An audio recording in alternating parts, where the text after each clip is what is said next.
Hi everyone. So today we're going to talk about a problem called the longest common substring, and we are going to try to solve it in a linear time using something called suffix trees. So first of all, what is the longest common substring?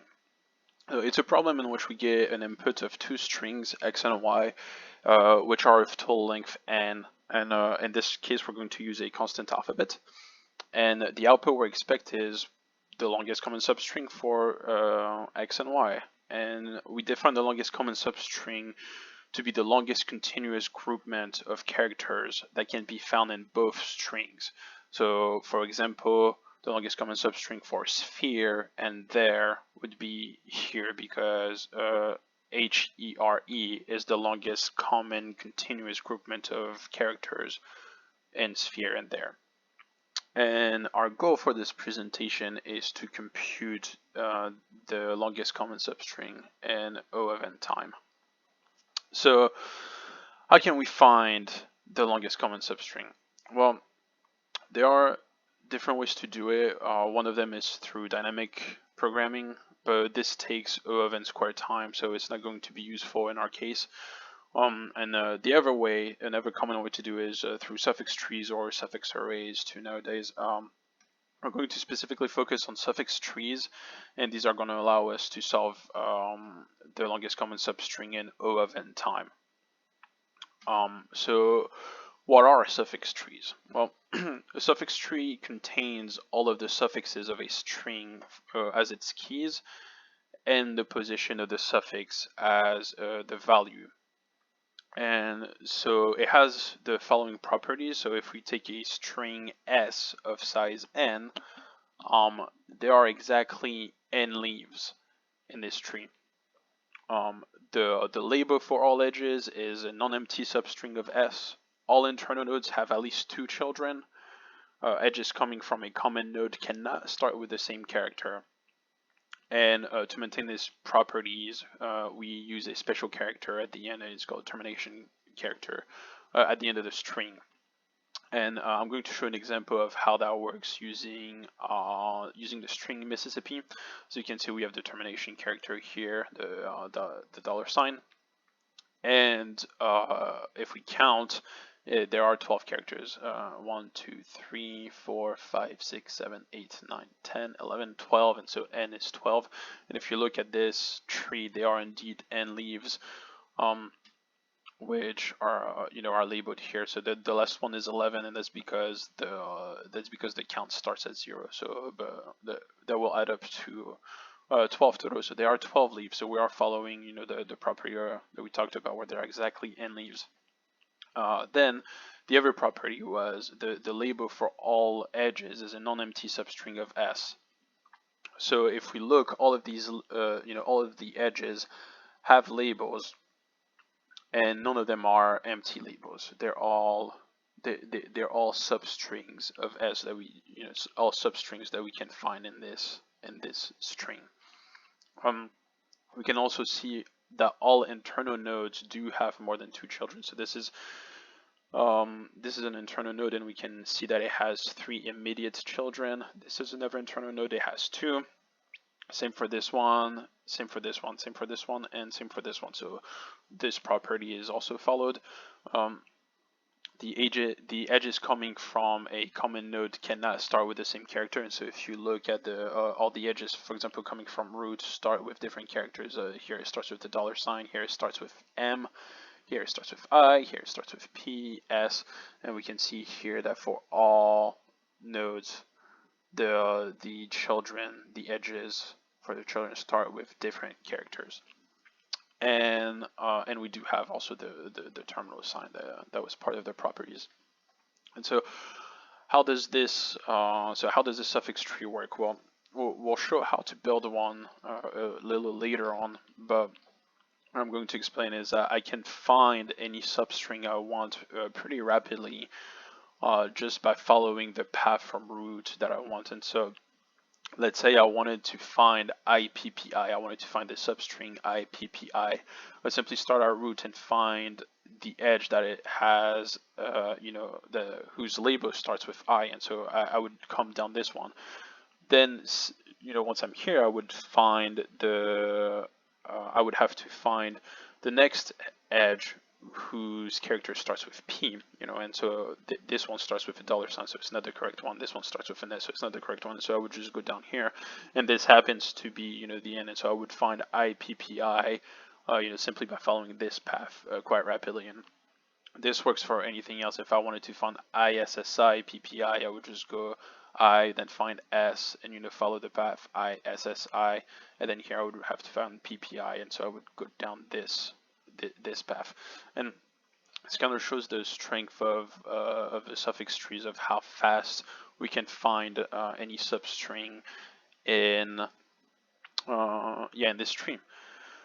So that's great, but how can we apply all this to the longest common substring? Well, we'll go more in details about it later on as well, but just to give a pretty quick overview of how we're going to apply that at the end is we're going to combine the two strings that were given, which are x and y, into a string that is going to be of length n. And then each leaf node will be indexed by its position in S, so we'll know we'll know where each suffix starts and ends in the overall string, and also the tree will be constructed to keep track of the ancestors. So what that means is that we'll be able to know if the substring we're looking at has x as a x as an ancestor, y as an ancestor, or possibly both as an ancestor.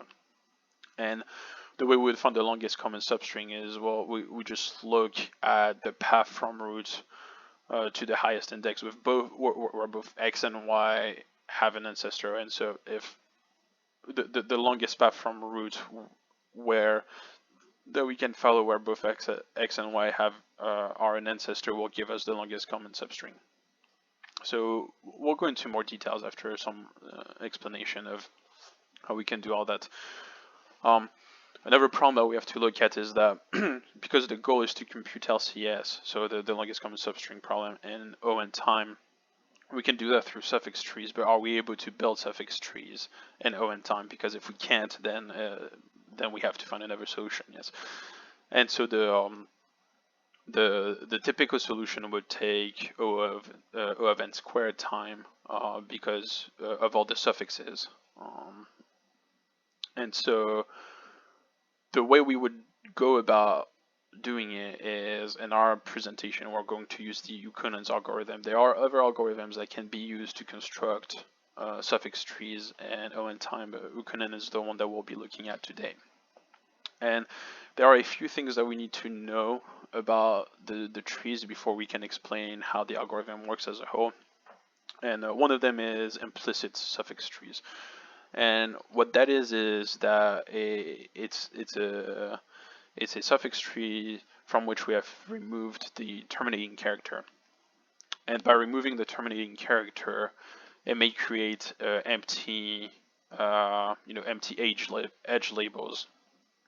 And we would remove those empty edge labels because we're not allowed to have empty edge labels. That was one of the properties of the suffix trees, right?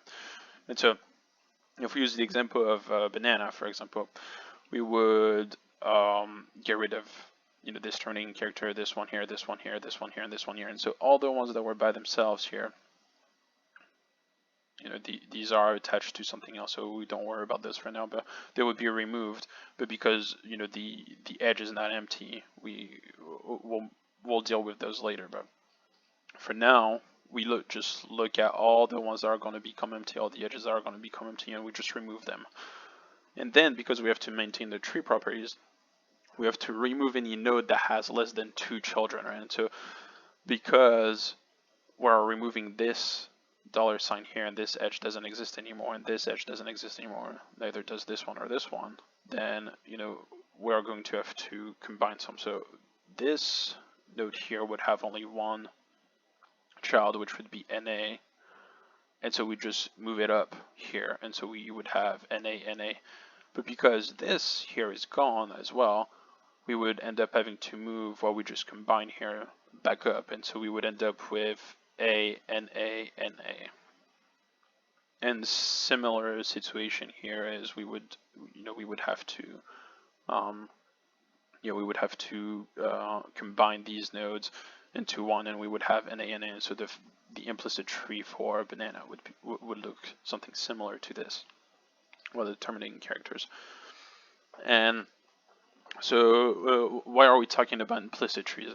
That's because Ukkonen's algorithm uses them in the process. And so the algorithm itself is separated into a number of phases that is equal to the string length.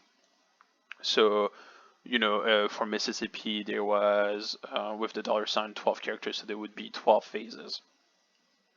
For banana, there were 7 characters, including the terminating character, so it would be 7 phases. And what happens is that at each phase I, an implicit tree is created. And that implicit tree is created using the one that we created at the phase I minus 1. So this true suffix tree, at the end we create the true suffix tree from the last implicit tree by adding the terminating character, the $sign in our case, at the end. And another thing to know about Ukkonen's algorithm is that each phase I is separated into extensions that are equal to I. So for each character in a string, right? So if we were on the first character of the string, so the very first phase, there would be one extension. If we were on the second character, though, we would be on the second phase, and there would be 2 extensions to look at. And finally, there also are like some extra rules and some tricks that the algorithm implements to achieve O(n) construction, because we need to reduce it from O(n) square, and so we're going to look at the rules and explain how all of this works in more details now. So let's talk about the extension rules. So as I was saying, each phase is separated into extensions as well. And here are the rules for those extensions. So the rule 1 is if the character si-1 is the last character on the leaf edge,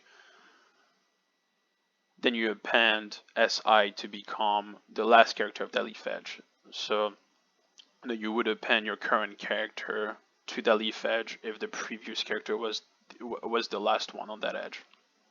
A rule 2 extension is if si-1, so if the last character is or the one before last character is not the last character on the path, and si isn't the next character on that path, then you need to create a new leaf edge, and that new leaf edge will have the label of the current character you're on. And this may lead you to having to create new internal nodes. And then we have a rule 3, and so this rule 3 extension is if si-1 is not the last character on the path and si is the next character, then do nothing. And we'll show an example of how that works right after this, but this rule 3 allows us to save some time on the construction, because that means that if there are repeating characters or repeating substrings inside a string, we can save time by just not doing anything when we get to some of these extensions. All right, so let's look at some examples. So we're not going to go through the entirety of banana, but let's start with the beginning. So you would have an empty node, or like you would have the root node, right? And with nothing linked to it. And so we would start the first phase at B, and we would look, is there a path from root to B? And at first there isn't one, right? So what is that? That's a rule 2 extension. You have to create a new edge. So we create this new edge here, and we label it B. And then we ended the first phase. We move on to the second phase. And for the second phase, we look, is there a path from from root to A that goes through B? And so there isn't one, but there is a path. There is a path from root to B, right? So instead of creating another edge for BA, we would just append A here to B, and that's a role 1 extension. Is if the last character you're looking at is exists on the path and is the last on that edge, then you just append the character you're currently on, to it. And so we append A to B, and then we have to increment our extension, because now we're looking, is there a path from root to A, not going through B, just to A. And well, there isn't one yet, so then that's a role 2 extension, and we create it. Then to N, same case as earlier, is there a path from root to BAN, and there isn't one, but we have BA, so role 1 extension, we append N here. Same for AN, we just append N to A through a role 1 extension, and here we do a role 2 extension for N, because there isn't a path from root to N. And this is where rule 3 comes in, is that on this character A here, it already exists, so we do the normal role 1 extension here, role 1 extension here, role 1 extension here, and then we would get to A and we'll look, oh, is there a path from root to A? And yeah, we have one. We have a path from root to A. A is here, and we created it at this stage, two phases ago. And so then by rule 3, we just do nothing. And so this is how the different roles would work. And to make this even faster, we can use additional tricks, which are, so the ones we're going to look at right now are compression and global end. And this is useful because it saves us space, and it saves us, and it lowers the time complexity quite a lot. So the way that works is that we're replacing the edge label with the index range of the characters. Instead of having to store substrings, or to store even the full string in a case, you actually store just the indexes. And instead of storing the index for the last character, you actually just create a variable, or like a pointer to the end character of the current phase you're on, and this end value gets incremented at each phases, right? So on the very first phase, the value for end would just simply be 0 if we start at 0. Then when we're on the second phase, it would be 1 and 2 and so on and so forth. And what this does is that every time there's a role 1 extension that happens in constant time, we don't have to write the character. We don't have to write the character or append the character to the substring or to that edge. It's just done automatically. It's done in constant time. And here's an example of how that works. So, excuse me. So for banana, if we go back to it, or this is this is not a full example. It doesn't contain like the terminating character, but I'm gonna go through it kind of like how we stopped at the at this A last time. And so if we look at it now, is that when we're at the first B, is we look at, or is there a path from root to B? There isn't one, so we create it. Is the green thing. Instead of writing B, I would write 0, end. And that would tell me that, okay, this is B, right? Then when I get to A, I would look, oh, is there a path from root to BA? There isn't one, but I don't have to do anything. It's a role 1 extension. The end here has been incremented to this index here. And so 0 to this index tells me that this means BA. And similarly, this, after we did our role 2 extension, and we wrote the the index range, this tells me that it's AA at this point, and this wouldn't exist yet. And then when we get to N, similarly, the role 1 extensions are taken care of just by incrementing end. So the constant time, we're just incrementing end, and so this now stands for BAN instead of what it was before, and I didn't have to write anything. This stands for AN. I didn't have to write anything. And rule 2 extensions, this stands for N. But then A, the second A here, the fourth character, they're all rule 1 extensions here, and then a rule 3 extension when we get to the fourth character, and I didn't have to do anything for this phase. Just everything get taken care of simply by just me incrementing and it's going to be the same for this N and this A, and that saved a lot of time on this tree, right? So another trick that we're going to use, and it's something that Ukkonen's algorithm uses to increase, or to like improve the runtime, I should say, instead of increasing it, it decreases the runtime, and so it improves our suffix tree creation, because now we can traverse nodes more efficiently through these suffix links. So let's go through the definition of it, and then we'll show an example of it. So for any internal node V with path XA, where X is a character and A, capital A, is a substring, if there exists another internal node W with path label capital A, then W is a suffix of link V.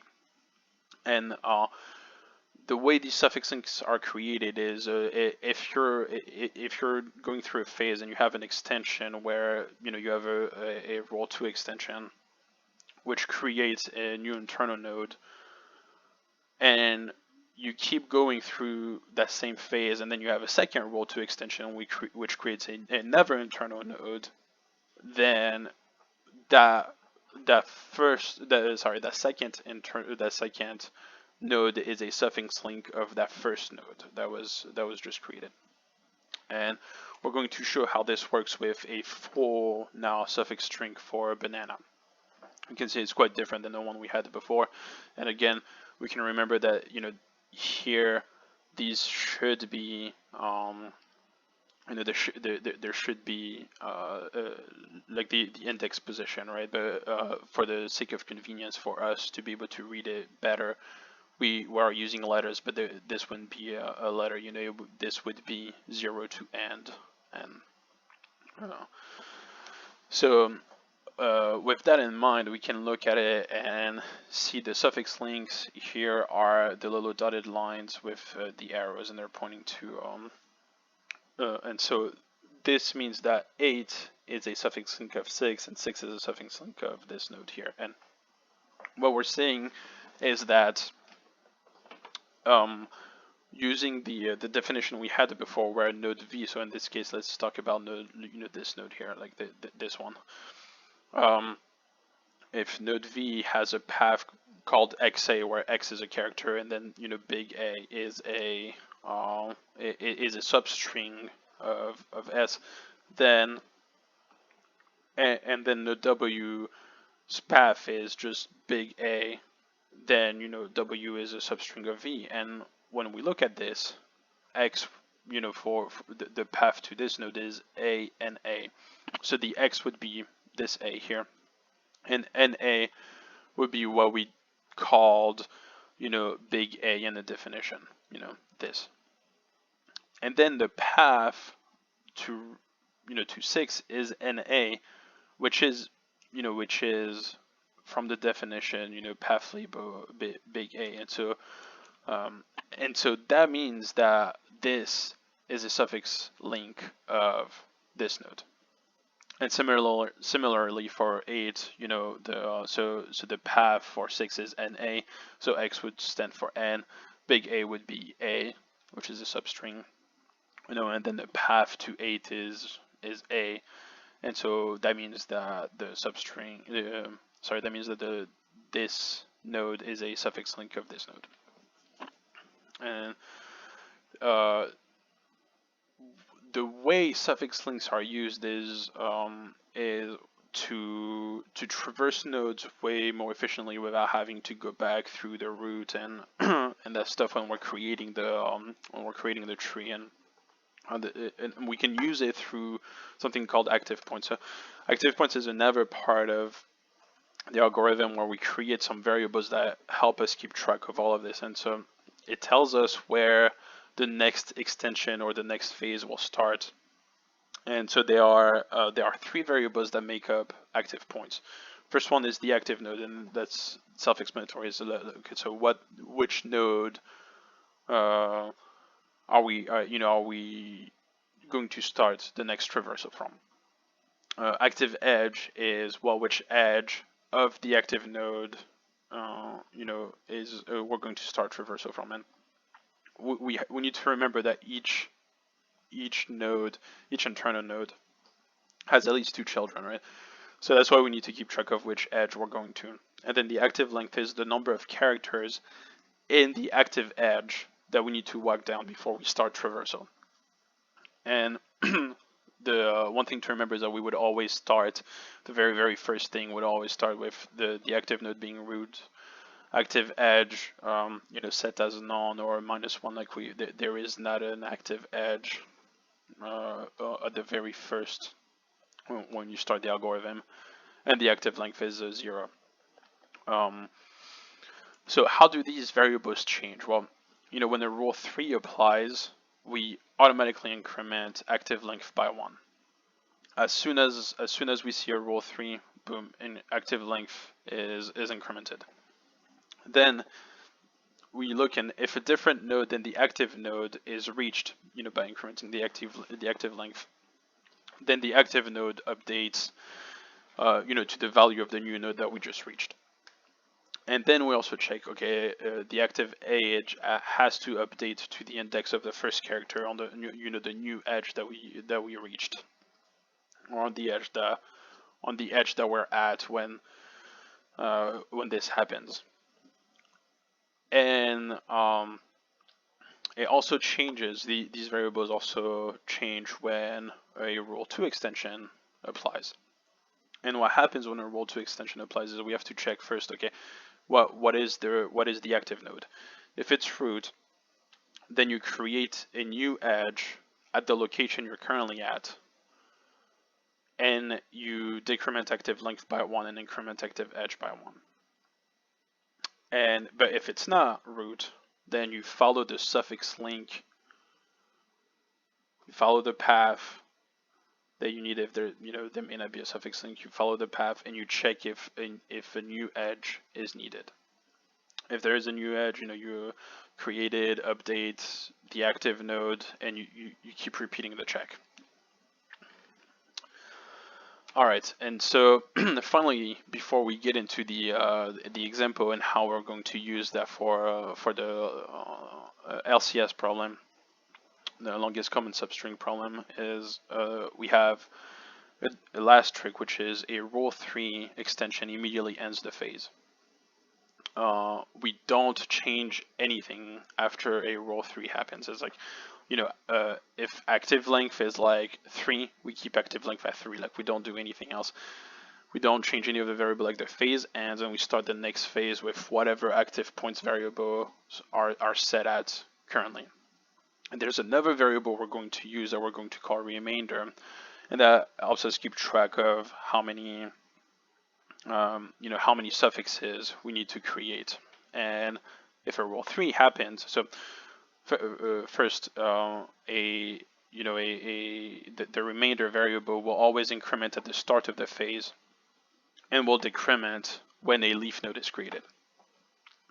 If a rule 3 happens before you were able to create a leaf node, then remainder is going to stay at 1. And so we may get to some of the last characters and have many suffixes left to create, and this is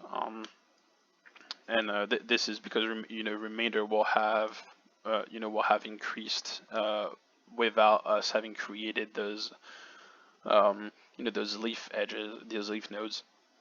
And so we'll have to create it. And so we'll show an example now of how that works. So, all right. So in this case, we're going to see how to construct the banana tree that we looked at earlier. We start at step 1. The end. There's no end when you're first starting. And then you're going to look and you're going to say, okay, first thing you do is I'm going to increment remainder by 1. This is the first step of the phases. I increment remainder by 1. So now remainder is 1. I increment end by 1. So end is 0.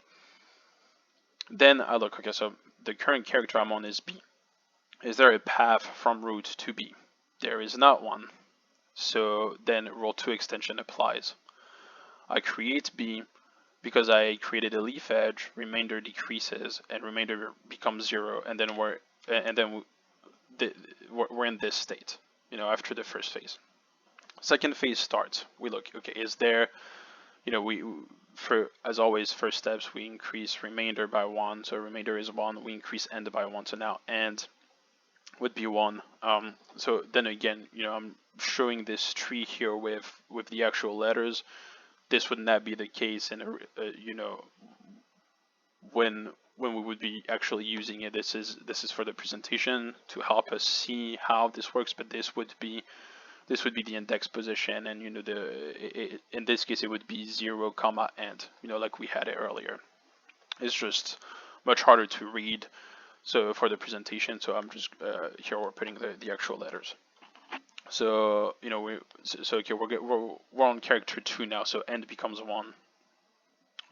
We're looking, is there a path from from B to from root to BA, and we actually don't do that manually at all, right? This is a roll 1 extension, and as I was saying, roll 1 extension is taken care of by this end thing here. So this happens in constant time just because we increased end. End is at 1, and would be at 1 now when we increment to this character. And that gives us immediately the roll 1 extension for free. And then we look, okay, is there a path from root to A? There isn't one. Roll 2 extension, we decrement remainder, so remainder becomes 0, and then we're in this, the tree would be in this state. Okay, then we start phase 3 on N. N becomes 2, remainder becomes 1, and because end became 2, all our roll 1 extensions are taken care of. And then we look, okay, is there a path from root to end? There isn't one. We created roll 2 extension happen. We decrement remainder. Remainder decreases and becomes 0, and then our tree is in this state. And okay, now we get to A, and this is where like the active points come into play. Is that okay? So remainder increases by 1, and increases, takes care, because n increases, takes care of all our roll 1 extension as it always does. And here we look, is there a path from root to A? And there is one, right? There is a path from root to A. So what is that? That's a roll 3. That's a roll 3 extension. We just stop. We just stop. We don't do anything. Roll 3 extension. And if you remember, the rule for the for active points when the roll 3 extension happened was we increment active length. So active length becomes 1. Active edge, because this happened on this edge for A, becomes A, right? Remainder. Remember that remainder is at 1, and because the new rule is that a roll 3 extension ends the phase, we end the phase with these values, right? And so this is what the tree looks like after this phase, after the third phase, after the phase for A here. And we can see active edge is A, active length became 1, and because we didn't have a roll 2 extension, remainder stayed at 1. Okay, now we move on to N, and and again increments, takes care of all our roll 1 extensions, and we look, okay, is there is there a path from root to N? And well, there's one. Yeah, there is one already. Boom, roll 3 extensions. What happens is we increment active length, and so active length becomes 2, and this this would be the state of our tree now. Then we keep going. A, is there a path? We roll 1 extensions are taken care of by incrementing and as usual. Keep going on, and then we get to the state where, okay, is there a path from root to A? There is one. So roll 3 extension. We stop the phase here. Increment active length in. Remainder has also incremented every time, and we've never actually done a roll 2 extension, so remainder is at 3 now. And so we know at this point, when we get here, the active edge is A, the active length is 3, So we're in this location here. And remainder is 3. We know there's still 3 suffixes to create, right? And now we get to the point where, okay, we have a $sign. So now, because we increment A, because we increment, I'm sorry, we don't increment A, because we increment and, you know, our roll 1's extension are taken care of as always. And then we look, okay, so here is there a path, you know, from from root to $sign, and there isn't one, but our active edge is A and our active length is 3 here. So we're at this point, and what this does is that it's a roll 2 extension that should happen now. And we look through the active point rule, we look, okay, so is the active node root? The active node is root, and so what happens here is we create the new edge at this location. And so here at this location, we would create an edge with a label $sign here. This creates an active node at this point, and following the rules for active points, we decrement active length by 1 and we increment active edge. And this brings us to this state. You know, the internal node has been created, the label with, you know, the $sign is here, and active edge became n. As I said, it was you know, we went up to the next index. We decremented active length by 1, and remainder was also decremented by 1 because we had a roll 2 extension. Okay, so on this step, same, we, you know, and is, well, you know, and as incremented. So this actually happens like within the same. This is still happening within the same phase. It's still happening within the phase of the $sign, right? So and we just keep going with, you know, with the roll 2 extension. We just keep going. Is so okay. Now is the active node root? It is. Okay, so at this location here, we're going to create another. You know, we're going to do the same thing we did for this path here. We're going to create a new edge with a $sign here. It's going to make an active. Is going to make an internal node here, and we're going to decrement remainder. We're going to decrement length, and we're going to increment active edge. And so this brings us to this state, and we can see that a suffix link was created from here to here because we created 2 internal nodes within the same phase. You know, we're still in the $sign phase. And so the active node was created, the suffix link was created from, you know, from this node to this node. So this node is a suffix link of this node. And then with the new value for our active points, we are in this situation here, and you know, we have to again create an edge with a $sign. It's going to create another internal node which would be a suffix link of this node.